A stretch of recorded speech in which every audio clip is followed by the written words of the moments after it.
আসসালামু আলাইকুম গাইস, সবাই ভালো আছেন? তো এটা কথা হচ্ছে যে সাকিব খানের একটা গান আছে চাঁদ মামা গানটা।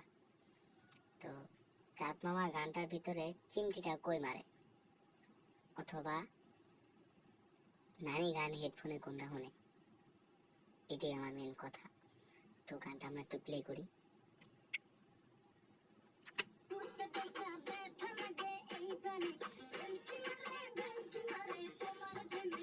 আমরা দেখতে চাই যে নানি গানটা শুনে কোন দিক দিয়া।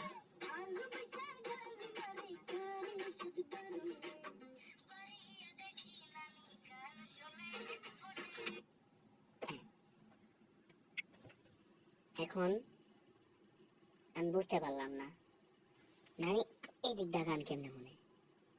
আপনারা কি বুঝছেন ভাই? আমার একটু বুঝাই কোন তো।